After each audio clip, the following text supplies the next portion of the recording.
Será que vale a pena investir na Vale? Se liga nesse vídeo! Olá pessoal, José Eduardo Daronco aqui, analista CNPI da Sul, e hoje eu vou falar sobre a maior empresa em valor de mercado da Bolsa Brasileira, a gigante Vale, tá?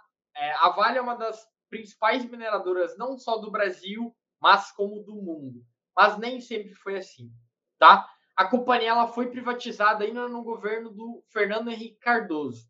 E eu vou começar com um dado muito interessante. O governo federal, na época, vendeu algo em torno de 41,73% da empresa por 3,3 bilhões de reais. E sabe quanto que esse mesmo percentual vale hoje, sem considerar os dividendos recebidos nesses últimos 20 anos? 140 bilhões.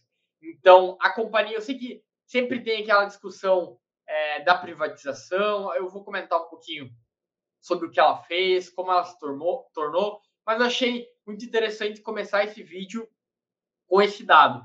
Os 3,3 bilhões viraram 140 bilhões de reais. E a Vale paga bilhões de reais todos os anos em dividendos.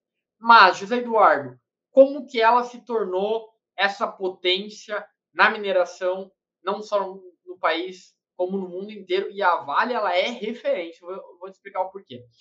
Então, basicamente, a companhia, quando ela teve o processo de privatização, ela buscou investir principalmente em duas frentes, tá? A primeira delas é a nacional, que todo mundo conhece. Então, as maiores minas da Vale, tanto em Minas Gerais como em Carajás, no Pará, elas vieram depois da privatização. A companhia investiu muito para ficar integrada, então a Vale ela tem o transporte, a Vale tem os portos, a Vale faz toda a operação logística, é a da Vale. Muitas vezes a gente acha que a Vale vai lá na mina e vende o minério ali. Mas na verdade não. Quando a gente pega, até adiantando um pouco, mas o maior comprador de minério de ferro da Vale é a China. E a gente tá meio longe da China, né? Então, a Vale tem toda a estrutura e o processo para levar o minério de ferro produzido no país até a China e ser competitiva. Então, resumidamente, sendo direto com vocês, a companhia ela investiu muito, ela investiu em Minas Gerais, que é a sede, né? É onde a companhia começou, é onde tudo começou. O próprio nome do estado já refere Minas Gerais. Mais especificamente lá por 2010, 2011, ela começou um grande projeto, que é o projeto de Carajás. O projeto de Carajás foi um dos maiores projetos de mineração do mundo, tá? E por que o projeto de Carajás foi muito importante, foi transformacional da companhia. Então, ele não aumentou só a produção e a capacidade. Eu acho que isso que o investidor ele tem que saber. O projeto de Carajás, primeiro que ele teve toda uma estrutura, então ele é um projeto, a extração de minério é muito eficiente, é um dos menores custos de produção de minério do planeta e mais do que isso, a qualidade do minério de ferro é uma das maiores. Quando a gente pega o minério de ferro, a gente quer o quê? O ferro, né? Quer extrair o ferro dele. Em geral, quando a gente olha até a cotação do minério, vocês podem perceber que a gente está falando da concentração de 62%. Então, é a iron ore, né, minério de ferro, 62% de teor de ferro. Só que o minério de Carajás, ele tem 65% de minério de ferro. Mas, Eduardo, é só 3%. Faz muita diferença? Faz. Por dois motivos. O primeiro é a poluição. Então, para quem serve o minério de ferro? Vou dar um passo atrás. O minério de ferro é o principal insumo para produção de aço. E o aço é utilizado para produzir o carro, para produzir infraestrutura, os apartamentos, casas, prédios, enfim. E hoje, só dando um dado interessante, eu acho que é importante para o investidor, 50% da produção mundial de aço está localizada na Ásia. E é por isso que a Ásia é o principal comprador de minério de ferro, porque é o principal produtor de aço. Beleza. Voltando no Carajás, então a Vale ela tem um minério de ferro que recebe, tem um teor de ferro muito maior que os pares. E isso é muito importante, porque no processo de fabricação do aço, quanto mais ferro tiver o minério, menos poluição ele produz e menos energia ele gasta. Então, é mais barato para as siderúrgicas comprarem o minério de ferro da Vale. Então, por isso que, quando vocês pegam os resultados da Vale, ela diz que negocia com prêmio em relação aos pares.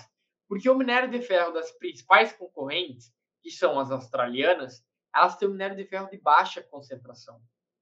E isso, eu estou dizendo isso, estou sendo um pouco enfático, porque o investidor de Vale, às vezes, ele não tem essa compreensão. E isso é uma vantagem competitiva muito importante. Porque a gente está vendo o governo chinês, que é o principal consumidor de minério de ferro, muito preocupado com o meio ambiente, porque as cidades da China estão ficando muito poluídas.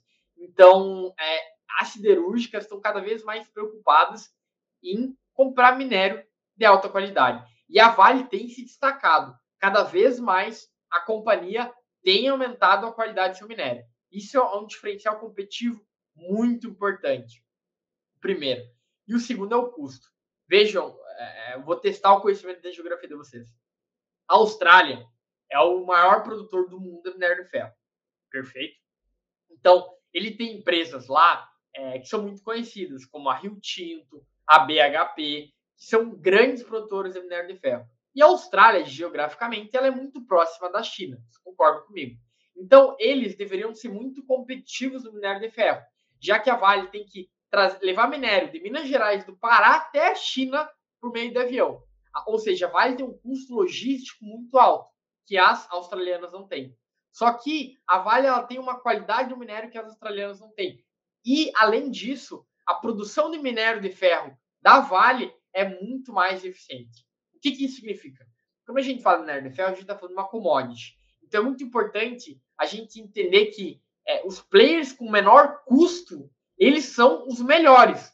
Por quê? A commodity é cíclica. Ela sobe, desce, sobe, desce. E na baixa, muitos produtores, quando está na baixa, o minério de ferro, eles não conseguem produzir, porque eles têm um custo mais alto. Já a Vale não. A Vale break-even num custo muito baixo, muito inferior aos australianas, aos russos, que também produzem bastante, aos europeus. Então, essas duas características são uma opcionalidade muito positiva e representa uma vantagem competitiva muito importante para a Vale. Não à toa, ela é hoje uma das maiores mineradoras do mundo. Principalmente porque ela tem um minério de qualidade e ela é eficiente em custo. E eu quero bater na terceira tecla, que é sobre a linha de metais básicos. Em geral, quando a gente fala de Vale, a gente fala de minério de ferro. Né? Minério de ferro representa algo em torno de 80% da receita da companhia. Então, como é a maior parte da receita, o foco está no minério de ferro, minério de ferro, minério de ferro. Só que a Vale ela tem uma operação muito interessante, principalmente no Canadá, e ela tem uma operação em todo o mundo, sobre metais básicos. Os metais básicos, eles são muito utilizados nessa transformação que a gente está vendo na energia. Por exemplo, os carros elétricos, eles usam muito níquel, que a Vale produz e é uma das grandes produtoras. Inclusive, a Vale fechou um contrato com a Tesla para fornecimento de níquel. Então, esses metais básicos, a gente acredita que eles não estão precificados no preço da ação hoje, porque representam algo em torno de 20% da receita, é algo relativamente pouco, mas é algo muito lucrativo e é algo que deve avançar muito. A companhia ela traçou um plano ambicioso de crescimento em metais básicos, inclusive ela teve um evento nos Estados Unidos recentemente, o Eduardo, diretor-presidente da empresa, e ele falou que pretende fazer um spin-off dos metais básicos. O que significa, Eduardo? Para que eu não sei o que é um spin-off. Ela pegar essa linha de metais básicos e transformar numa nova operação independente. Isso vai mostrar o valor que está ali escondidinho na empresa. Então, isso metais básicos é uma funcionalidade muito positiva que você, investidor, deveria ficar atento. Então, me fala, gostou desse vídeo? Simples, reto e direto, tem explicando tudo sobre a Vale, vantagens competitivas, falando sobre o que é, quem são os concorrentes, o mercado. Então, se inscreve no canal, deixa o like, Me segue no Instagram, josé.daron, faço vários conteúdos lá. Recentemente fiz um da Taurus, falo com o executivo, então não deixa de seguir no Instagram. Por fim, eu acho que é importante a gente falar de risco, tá? E composição do portfólio. A Vale, ela tem dois principais riscos que eu elencaria. O primeiro é que ela produz commodity, tá? O minério de ferro, apesar das vantagens competitivas que eu citei, ele é cíclico e o minério de ferro, no final, no frigir dos ovos, ele não muda, tá? Óbvio que a concentração de ferro varia e tem um prêmio em relação a isso, mas no grosso modo é commodity, tá? Então, esse é o primeiro risco. O segundo risco, como vocês sabem, teve duas tragédias que a Vale foi protagonista, infelizmente, de Brumadinho e de Mariana. A companhia já pagou mais de 90% das indenizações. Ela está comprometida em indenizar as pessoas, mas como ela tem barragens, é sempre o risco, tá? A companhia tem um plano ambicioso de mitigar esse risco, mas o investidor de Vale tem que ficar atento nesses dois riscos. Lembrando que todo investimento tem risco, tá? Tem vantagens competitivas, mas também tem risco. E aí é o investidor ponderar na sua carteira se faz sentido ou não. Vale lembrar, por fim, que a Vale é uma das empresas que tem receita em dólar, tá? Então, ela serve para muitos investidores para dolarizar a carteira. Então, me conta, gostou desse vídeo? A gente lê todos os comentários, deixe seu comentário e me fala qual a próxima empresa você quer que eu analise. Muito obrigado, pessoal. Sempre um prazer gravar para vocês. Até a próxima.